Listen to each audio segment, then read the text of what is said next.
سيد الأنبياء والمرسلين وعلى آله وأصحابه أجمعين أما بعد قال الله تبارك وتعالى في كلامه المجيد والفرقان الحميد فأعوذ بالله من الشيطان الرجيم بسم الله الرحمن الرحيم ولا تقولوا لمن يقتل في سبيل الله أموات بل أحياء ولكن لا تشعرون صدق الله مولانا العظيم. محترم دوستو، بزرگوں اور ساتھیوں، گزشتہ ہفتے جو ہے وہ خاص طور سے محرم اور عاشورہ میں جو کچھ کام ایسے ہوتے ہیں جو کرنے کے نہیں ہوتے اور لوگوں میں مشہور ہو گئے ہیں، ان کاموں سے متعلق بعض باتیں عرض کی تھی. اس میں سے ایک بات یہ بھی تھی کہ حضرت حسین رضی اللہ تعالیٰ عنہ کا جو یہ واقعہ ہوا ہے وہ شہادت کا عظیم واقعہ ہوا ہے، اور شہادت اسلام میں بہت ہی زیادہ محترم شان عمل ہے. اس کا اپنا ایک اسٹیٹس اور مرتبہ ہے، اور نبی اکرم صلی اللہ علیہ وسلم کی دسیوں ارشادات وہ ہیں جو شہادت والے عمل پر ابھارتے ہیں. اسی طریقے سے صحابہ رضی اللہ عنہم اجمعین کی جو مقدس جماعت ہے، انہوں نے اس عمل پر جس طریقے سے اس کام کو جس طریقے سے کر کے دکھایا، وہ بھی ہماری تاریخ کا ایک سنہری باب ہے. تو آج میں یہ چاہتا ہوں کہ مختصر وقت میں ان کے دو چار واقعات پڑھ کر آپ کو سنا دوں. جب کوئی جماعت سرکشی پر اترتی ہے تو عدل و انصاف دنیا سے محو ہونے لگتا ہے، قانون خداوندی کے خلاف علم بغاوت بلند کیا جاتا ہے، ظالموں کے ناپاک اثر سے قوموں کے اخلاق تباہ اور برباد ہونے لگتے ہیں. تو ایسی حالت میں جنگ جائز ہی نہیں ناگزیر ہو جاتی ہے. ایسے حالات میں جنگ جائز ہی نہیں ناگزیر ہو جاتی ہے. جائز کا مطلب ہوتا ہے اختیار کرے تو ٹھیک ہے، نہیں کرے تو بھی ٹھیک ہے، مگر ناگزیر کا مطلب یہ ہوتا ہے کہ اس کے بغیر جو ہے وہ چارہ نہیں رہتا. اس وقت انسانیت کی سب سے بڑی خدمت یہی ہوتی ہے کہ ان ظالم بھیڑیوں کے خون سے صفحہ ہستی کے سینے کو سرخ کر دیا جائے، یا ان ظالموں کے وجود سے زمین کو پاک کر دیا جائے، اور ان مفسدوں کے شر سے اللہ کے مظلوم اور بے کس بندوں کو نجات دلائی جائے جو شیطان کی امت بن کر اولاد آدم پر اخلاقی اور روحانی اور مادی تباہی کی مصیبتیں نازل کرتے رہتے ہیں. وہ لوگ انسان نہیں بلکہ انسانوں کی شکل اور صورت میں درندوں اور انسانیت کے حقیقی دشمن بن جاتے ہیں. جہاں جہاں بھی اسلام کی پوری تاریخ اگر آپ دیکھیں گے، کھنگالیں گے، نبی اکرم صلی اللہ علیہ وسلم کی مقدس زندگی میں ایک زندگی کا حصہ ایک تو وہ ہے جو ہجرت سے پہلے کا ہے اور نبوت کے بعد کا ہے، ایک حصہ وہ ہے جو ہجرت کے بعد کا ہے. نبی اکرم صلی اللہ علیہ وسلم کو 40 سال کی عمر میں وحی آنا شروع ہوئی، اور جو ہے مستقل قرآن کا نزول ہوا. تقریباً 12 یا 13 برس اللہ کے رسول صلی اللہ علیہ وسلم نے مکہ مکرمہ میں گزارے، اور اس کے بعد کے 10 یا کچھ اور مہینے اگر ملا لیں یا 11 سال وہ مدینہ منورہ میں گزارے. خود نبی اکرم صلی اللہ علیہ وسلم بنفس نفیس تقریباً 10 سے زیادہ مواقع پر اس کام کے لیے تشریف لے گئے. ویسے ان معاملات میں اختلاف ہے. اختلاف کا مطلب اقوال میں اختلاف ہے. بعض لوگوں نے کہا کہ اللہ کے رسول صلی اللہ علیہ وسلم نے 67 جنگیں لڑی ہیں، بعضوں نے کچھ کم کچھ زیادہ اس طریقے سے بتلائی ہے. کم از کم 10 پر تو سب کا اتفاق ہے کہ جس میں خود اللہ کے رسول صلی اللہ علیہ وسلم بنفس نفیس تشریف لے گئے، اور باقی 57 مانے یا 47 مانے یا اس سے اور کم مانے. تو وہ جنگیں وہ ہے جس کے اندر اللہ کے رسول صلی اللہ علیہ وسلم خود تو تشریف نہیں لے گئے، مگر حضرت نے ایک لشکر کسی کی عمارت میں کسی کی سرداری میں جو ہے تیار کر کے اس عمل کے لیے بھیجا ہے. تو اس لیے ضرورت کیوں پڑی، ایک بہت مستقل فلسفہ ہے. فلسفے کا مطلب یہ ہے کہ عام طور پر لوگ اس چیز کو زیادہ ابھارتے ہیں کہ اسلام امن چین اور سکون کا مذہب ہے، 100% اس میں حقانیت ہے، مگر حقانیت کا یہ ایک پہلو اور اس کا ایک سرا مت دیکھو. اس حقانیت کے پیچھے مستقل ایک پوری طاقت تھی. جب تک طاقت کا استعمال نہیں ہوتا آپ حق کو واضح طور پر نہیں بتا سکتے اور نہ ہی منوا سکتے ہیں. یہ بات آپ لکھ کر رکھ لیجئے. پوری اسلامی تاریخ میں یقیناً اسلام تلوار کے زور سے نہیں پھیلا، مگر حقانیت حقانیت کے لیے آپ کے پاس طاقت ہونا ضروری ہے. آپ کتنے حق پر ہیں، جب تک آپ کے پاس طاقت نہیں ہے آپ اپنا حق نہیں لے سکتے. یہ بات دنیا کا اور جو ہے تمام انسانوں کا، تمام ادیان کا ایک ایسا اٹل فیصلہ اور ایک ایسا اٹل اصول ہے جس میں کبھی بھی تخالف نہیں ہوا، کبھی اس کے خلاف ہوا ہی نہیں ہے، کبھی بھی نہیں ہوا. شرافت آدمی کی کتنی بھی بلند اور بالا ہو، سارا محلہ اس کی شرافت کی گواہی تو دے سکتا ہے، مگر اس کے حقوق کے لیے کھڑے ہونے کے لیے تیار کوئی نہیں ہوگا. ہاں خود اس میں یہ طاقت ہونی چاہیے کہ وہ اپنا حق لے سکے. اس لیے اسلام نے مکی زندگی بھی گزاری ہے، وہاں کے اصول اور ضابطے اپنی جگہ پر ہیں، مگر ساتھ میں جب مدینہ منورہ میں اللہ کے رسول صلی اللہ علیہ وسلم تشریف لائے اور وہاں مستقل حکومت بنی، تو اس کے بعد اللہ کے رسول صلی اللہ علیہ وسلم نے بحیثیت حاکم کے دوسری قوموں سے معاہدے کیے. اللہ کے رسول صلی اللہ علیہ وسلم نے بحیثیت ایک عام آدمی کے مکہ مکرمہ میں بھی بہت سارے لوگوں سے معاہدے، حلف الفضول کے نام سے مستقل سیرت کی کتابوں میں ایک معاہدہ ہے کہ جو اللہ کے رسول صلی اللہ علیہ وسلم کی بعثت سے پہلے کا ہے، یعنی نبوت کے پہلے کا ہے. جب حضرت نبی نہیں بنائے گئے تو اس سے پہلے اللہ کے رسول صلی اللہ علیہ وسلم نے دوسری قوموں سے جو غیر مسلم تھے اور دوسرے قبائل تھے، ان لوگوں کے درمیان ایک قریش کا اور بنی ہاشم کا اور بنی عبد المطلب کا مستقل ایک معاہدہ ہوا، اور اس معاہدے کے اندر حضرت بھی شریک ہوئے. اور حضرت بار بار یہ فرماتے تھے کہ اگر آج بھی مجھے اس معاہدے پر لوگ بلائیں تو میں اس کے لیے تیار ہوں. وہ چیز بھی ہے مگر ساتھ ساتھ یہ چیز بھی ہے. اور آپ یہ بات غور کریں کہ مدینہ منورہ میں آنے کے بعد جتنا تیزی کے ساتھ اسلام پھیلا ہے مکہ میں نہیں پھیلا. یہ آپ پڑھیں گے تب پتہ چلے گا، سننے کی بات نہیں کر رہا ہوں میں. آپ سیرت اٹھا کے پڑھیں، سیرت کی چھوٹی کتاب ہو یا بڑی کتاب، جب یہ پتہ چل حضرت کو حق ماننے والے ایک بہت بڑی تعداد مکہ مکرمہ میں موجود تھی. وہ لوگ کلمے کا اقرار کیوں نہیں کر سکتے تھے؟ ابو جہل جیسا فرعون موجود تھا، ابو لہب جیسا ایک شیطان موجود تھا، عتبہ اور شیبہ جیسے بڑے بڑے شریر موجود تھے. ان کے ڈر سے وہ اسلام قبول کرنے سے پیچھے ہٹتے تھے. جب پتہ چلا اللہ کے رسول صلی اللہ علیہ وسلم کے پاس ایک طاقت آ گئی ہے، اس طاقت کو جب لوگوں نے مانا، اس کے بعد جن لوگوں کے دل میں اسلام تھا ان کی زبان پر بھی آیا. تو دل میں اسلام رکھنے سے کام مکمل نہیں ہو جاتا، اس اسلام کو امپلیمنٹ نفاذ بدن پر کرنا پڑے گا. جب تک بدن پر نہیں ہوگا تو کیسے کام چلے گا؟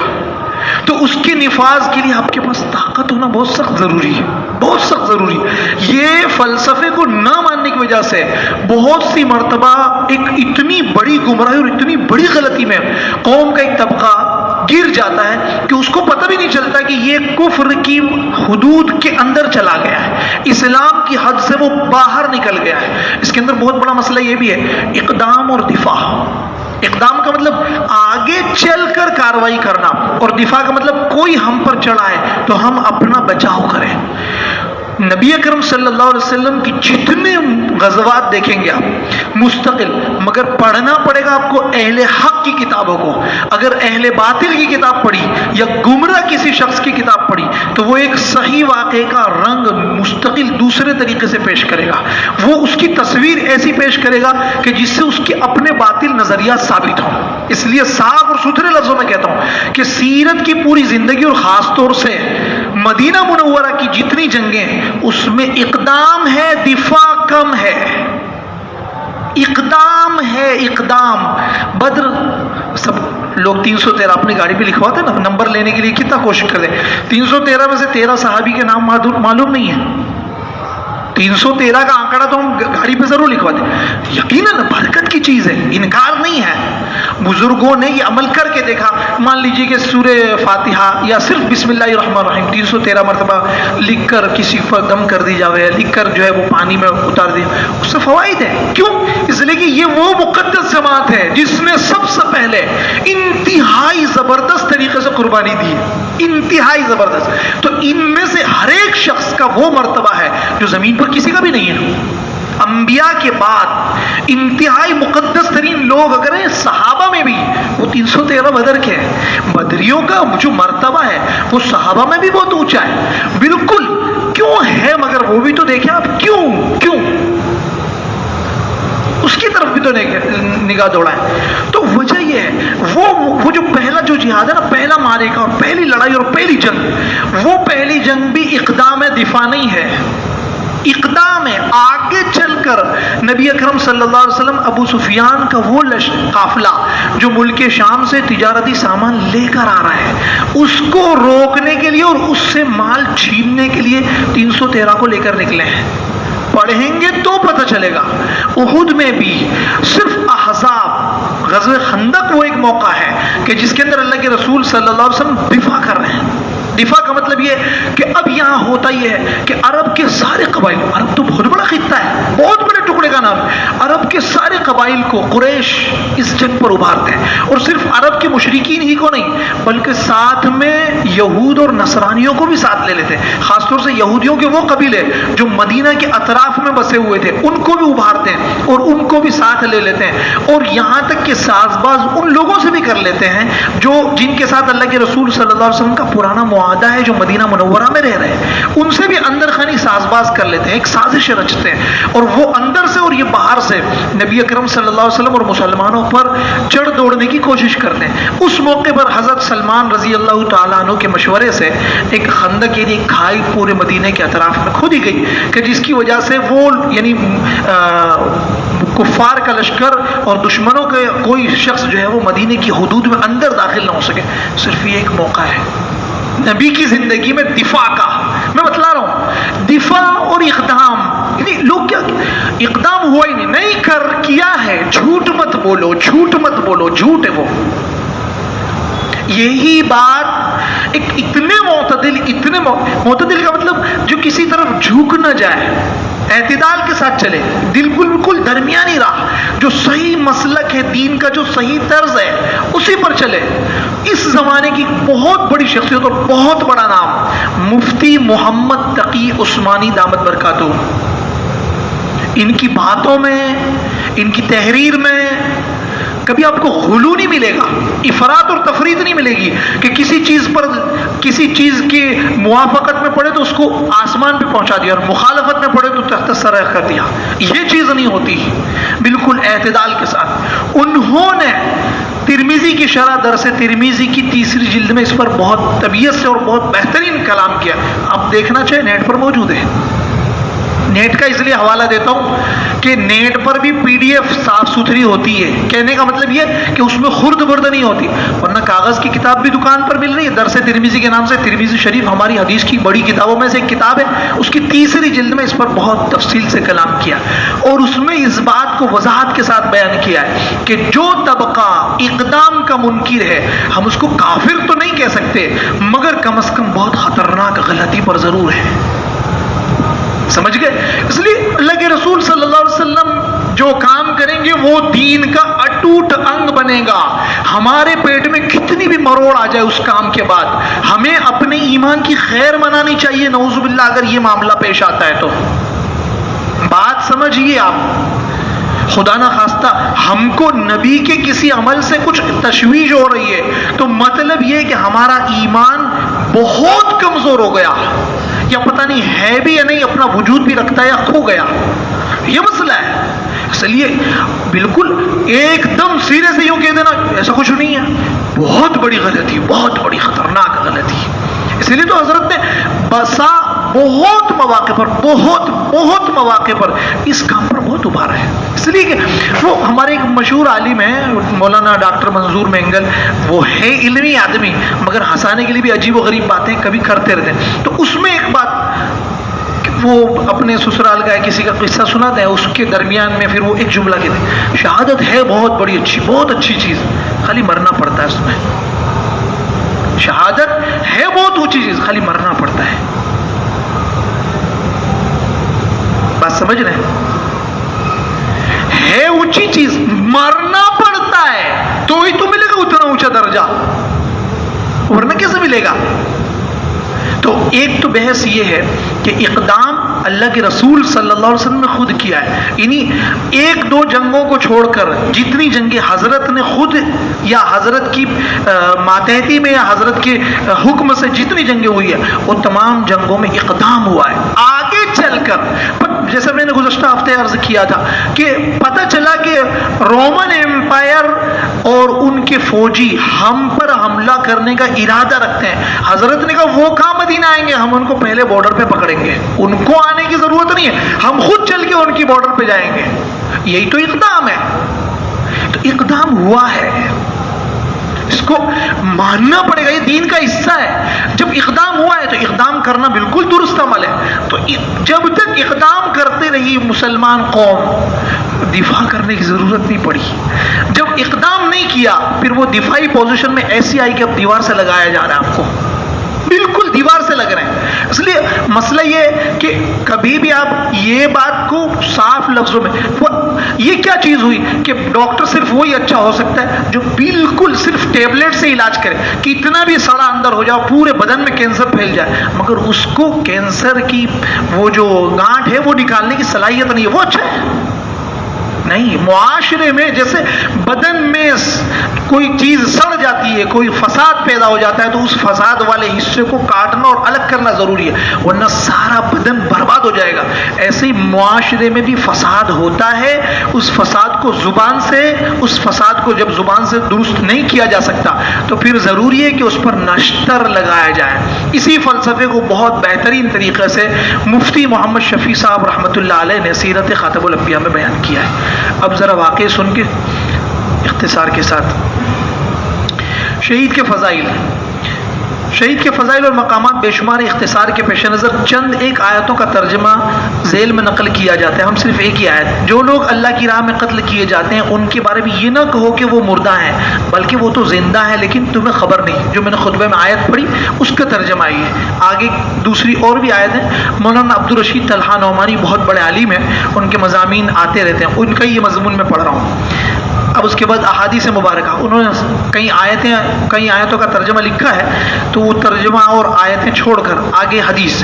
نبی اکرم صلی اللہ علیہ وسلم شہادت کی تمنا کرتے ہوئے فرماتے ہیں, اس ذات کی قسم جس کے ہاتھ میں میری جان ہے, میری آرزو ہے کہ میں اللہ کے راستے میں جنگ کرتا ہوا قتل کر دیا جاؤں, پھر زندہ کیا جاؤں, پھر قتل کیا جاؤں, پھر زندہ کیا جاؤں اور پھر قتل کیا جاؤں. رواہ البخاری, یعنی بخاری میں یہ حدیث موجود ہے.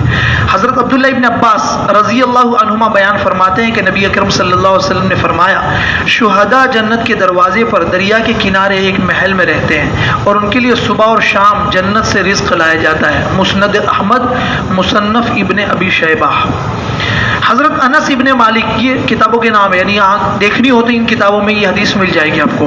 حضرت انس ابن مالک رضی اللہ تعالیٰ عنہ سے روایت ہے کہ نبی اکرم صلی اللہ علیہ وسلم نے ارشاد فرمایا, جب بندے قیامت کے دن حساب کتاب کے لیے کھڑے ہوں گے تو کچھ لوگ اپنی تلواریں گردنوں پر اٹھائے ہوئے آئیں گے, ان سے خون بہہ رہا ہوگا. وہ جنت کے دروازوں پر چڑھ دوڑیں گے, پوچھا جائے گا کہ یہ کون ہے, جواب ملے گا یہ شہداء ہیں, یعنی شہید کی جمع, جو زندہ تھے اور انہیں روزی ملتی تھی. حضرت مسروق تابعی رحمۃ اللہ علیہ فرماتے ہیں کہ ہم نے حضرت عبداللہ ابن مسعود رضی اللہ تعالیٰ عنہ سے اس آیت کی تفسیر دریافت کی, اور جو لوگ راہ خدا میں قتل کر دیے گئے ان کو مردہ مت خیال کرو بلکہ وہ زندہ ہیں, یعنی جو میں نے خطبے میں پڑھی اسی آیت کے بارے میں تفسیر بیان معلوم کی, بلکہ وہ زندہ ہیں, اپنے پروردگار کے مقرب ہیں, ان کو رزق بھی ملتا ہے. تو انہوں نے فرمایا کہ ہم نے رسول اکرم صلی اللہ علیہ وسلم سے اس کی تفسیر دریافت کی تو آپ صلی اللہ علیہ وسلم نے فرمایا, شہیدوں کی روحیں سبز پرندوں کے جوف میں, یعنی ان کے خول میں رکھ دی جاتی ہے. سبز پرندوں کے جوف میں سواری کرتی ہے. ان کی قرارگاہ وہ قندیلیں ہیں, یعنی فانوس, وہ قندیلیں ہیں جو عرش الہی سے آویزاں ہیں, یعنی عرش الہی کے نیچے جو لٹک رہی ہیں وہ قندیلیں ہیں. وہ جنت میں جہاں چاہے سیر اور تفریح کرتی ہیں, پھر لوٹ کر انہی قندیلوں میں قرار پکڑتی ہے, یعنی پورے اس میں جیسے پرندہ گھومتا رہتا ہے, گھومنے کے بعد پھر اپنے گھونسلے میں واپس آ جاتا ہے.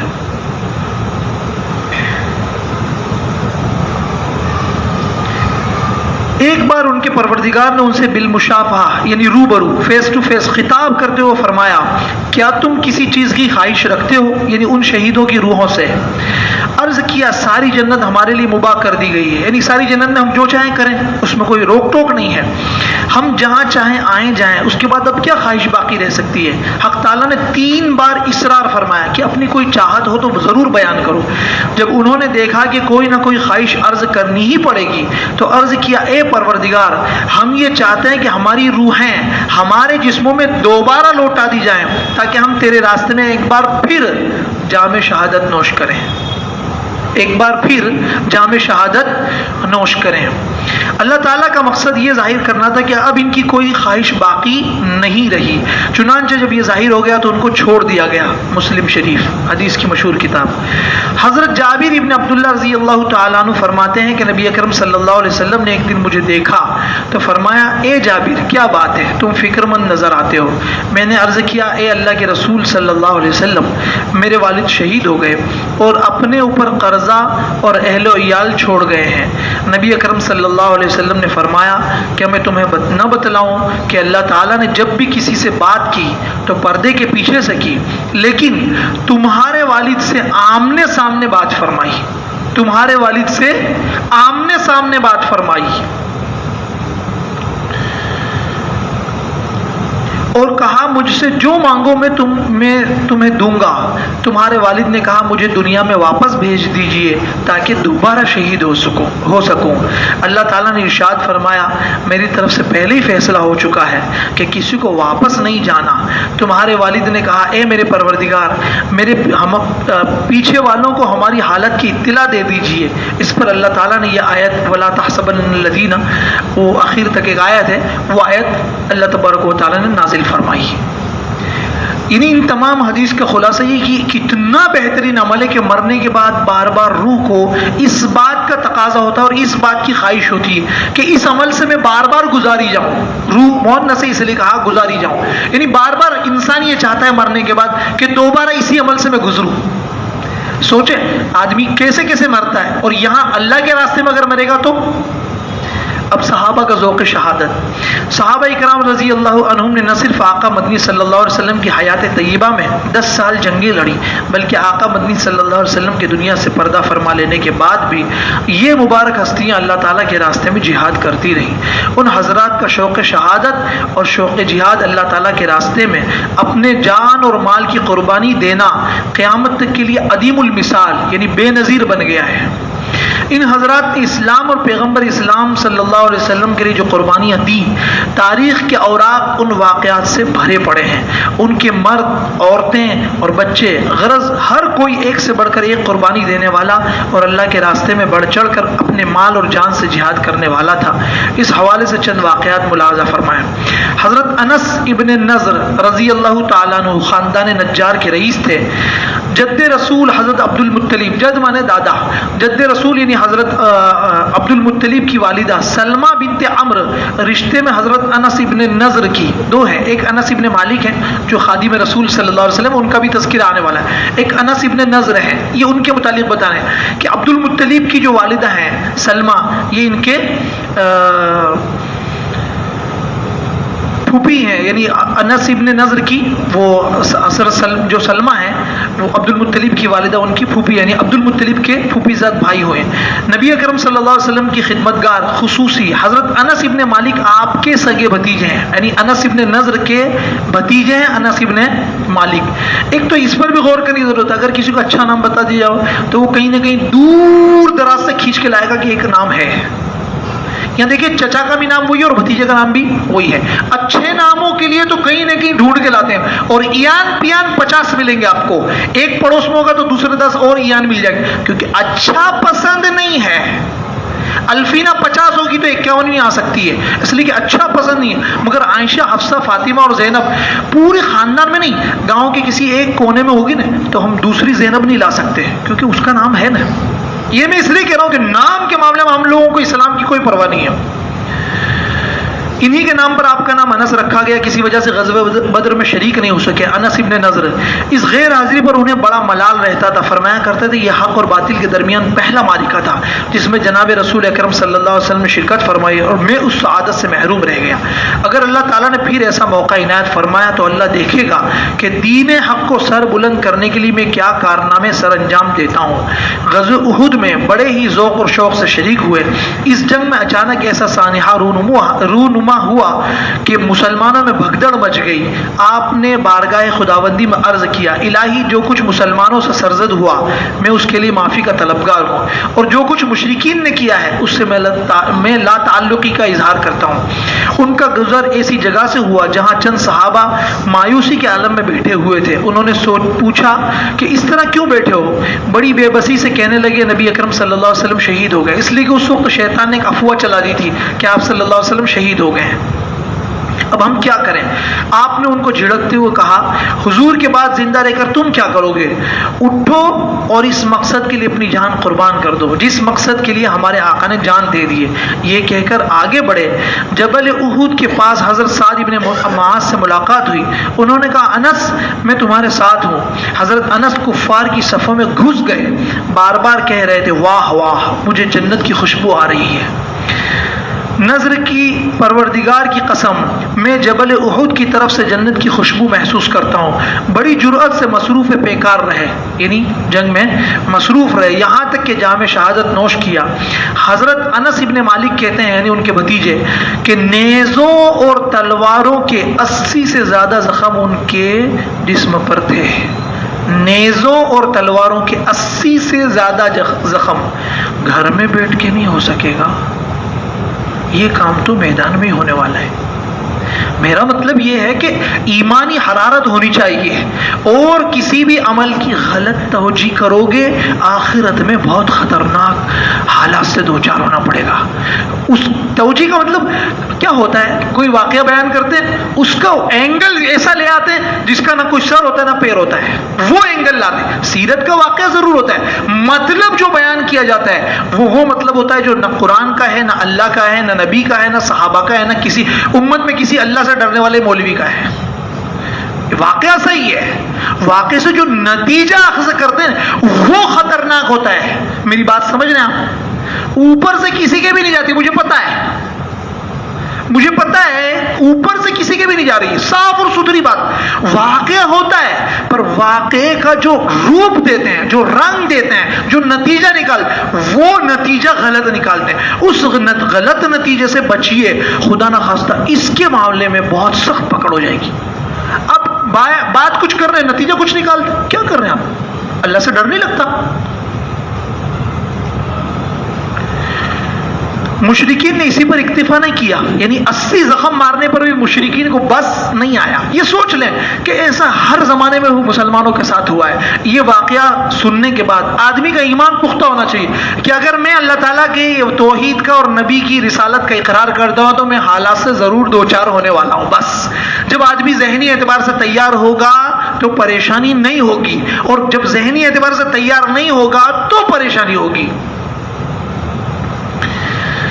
مشرکین نے اسی پر اکتفا نہ کیا بلکہ اس بے دردی سے ان کی لاش کا مسلح کر دیا کہ وہ پہچانی نہیں جا سکتی۔ مسلح کہتے ہیں کہ اس زمانے میں بھی بعض لوگ، اس زمانے میں بھی کرتے ہیں، اس زمانے میں بعض لوگ بہت زیادہ جب غصے میں آ جاتے تھے تو اپنے مخالف کو قتل کرنے کے بعد اس کے بدن کے ٹکڑے ٹکڑے کر دیتے تھے، اور کان، ناک اور یہ جو چھوٹے چھوٹے اعضاء ہیں اس کو دھاگے میں یا کسی چیز میں پیرو کر پہن لیتے تھے۔ یہ ان کی یعنی خناس کی اور اپنے اندر کی نالائقی کی انتہا ہوتی تھی۔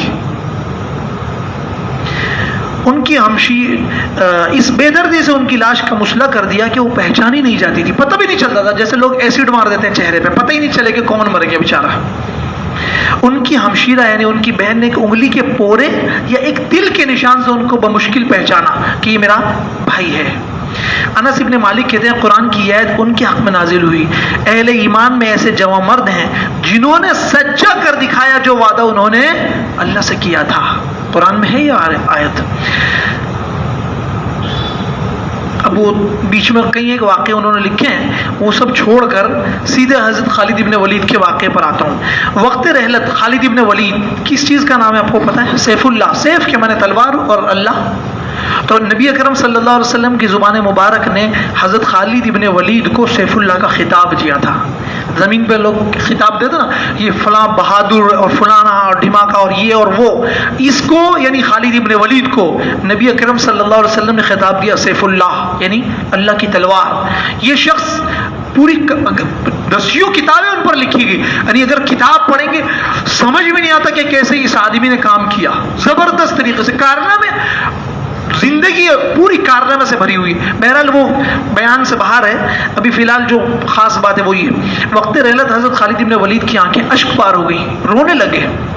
پاس کھڑے تیماردار شخص نے کہا کیا موت سے ڈر رہے ہو؟ خالد موت سے ڈر رہے ہو؟ جب وہ رونے لگے تو تیماردار یعنی جو بھی ان کی خدمت میں لگا ہوا تھا اس نے کہا موت سے ڈر رہے ہو خالد؟ تو کیا کہا کہ تم اس وقت رو رہے ہو؟ حضرت خالد ابن ولید نے کہا موت کا کسے خوف، وہ تو برحق ہے، وہ تو آنے ہی والی ہے.